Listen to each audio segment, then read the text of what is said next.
essa pandemia não é um sinal da volta de Cristo. Essa pandemia não é um sinal ainda da volta de Cristo.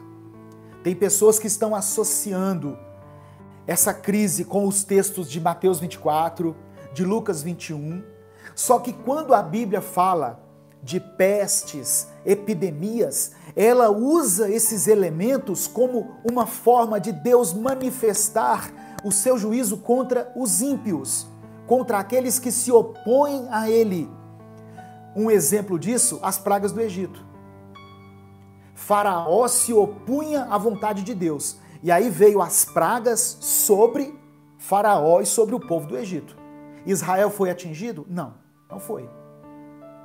Então, quando a Bíblia fala de pragas, de pestes, é uma maneira de Deus manifestar o seu juízo contra o ímpio. Então, eu quero que você entenda o meu raciocínio. Se essa pandemia atingisse somente aqueles que não creem em Deus, que blasfemam de Deus, aqueles que não amam a Deus, aí eu poderia dizer que era um sinal da volta de Jesus. Só que a pandemia veio para todo mundo. Não é verdade? Tem pessoas que não acreditam a Deus, que estão sendo contaminadas e estão morrendo. Tem pessoas que creem a Deus, crentes fiéis, servos de Deus, né, fiéis em tudo, mas que estão sendo contaminados também. Não adianta eu chegar lá fora, né, e dizer assim, não, eu acredito em Deus, eu creio em Jesus, eu vou sair aqui, eu vou abraçar todo mundo, vou pegar em qualquer coisa que eu não vou ser contaminado. Não, essa não é a realidade.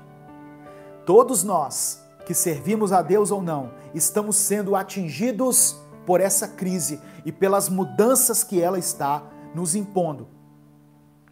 Eu estou falando de mudanças e crise.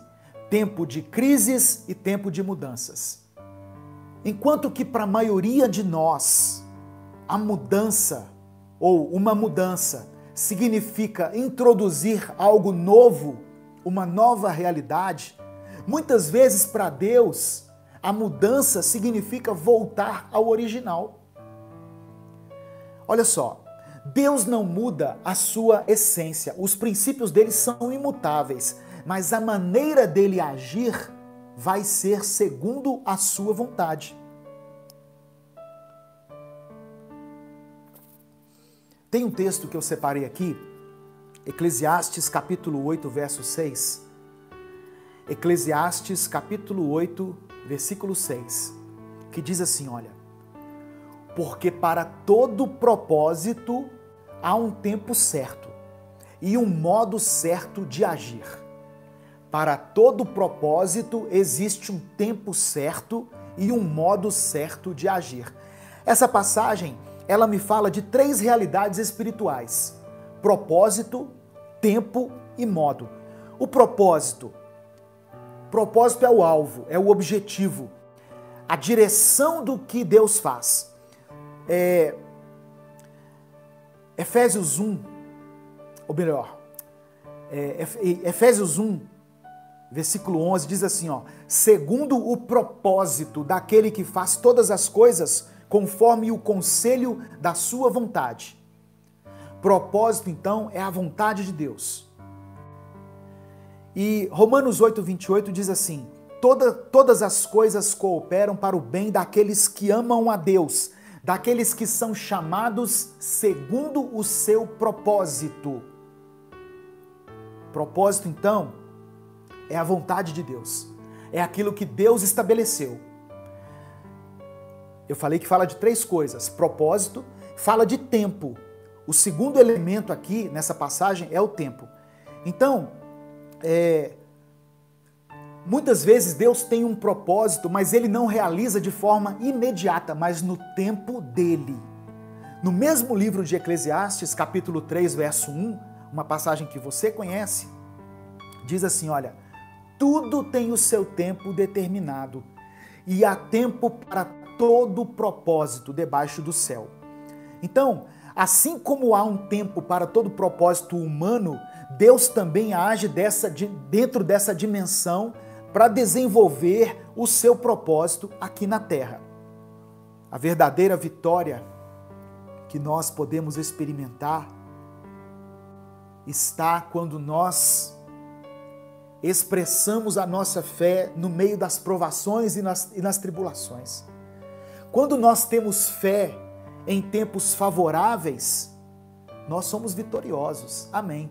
Mas quando nós temos fé em meio às dificuldades, em meio às impossibilidades, aí nós somos mais do que vencedores. Não deixe que essas circunstâncias abalem a sua fé, mas pelo contrário, que esse tempo de pandemia, de quarentena, de isolamento, de crise, faça com que você se volte para Deus. Não deixe que essas coisas separem você de Deus. Romanos capítulo 8, verso 35 e 37 diz assim: quem nos separará do amor de Cristo? Será tribulação, ou angústia, ou perseguição, ou fome, ou nudez, perigo ou espada? Em todas essas coisas, porém, somos mais que vencedores por meio daquele que nos amou. Deus quer que nós superemos essa crise. Não importa em qual aspecto da sua vida ela abalou você, Deus quer fazer de você uma pessoa vitoriosa. Mesmo em meio à dificuldade, nós poderemos viver um tempo de paz e um tempo de tranquilidade. Vamos mudar a nossa atitude nesse tempo de provação e de tribulação. Veja o agir de Deus, veja a mão de Deus em tudo isso que está acontecendo. Amém?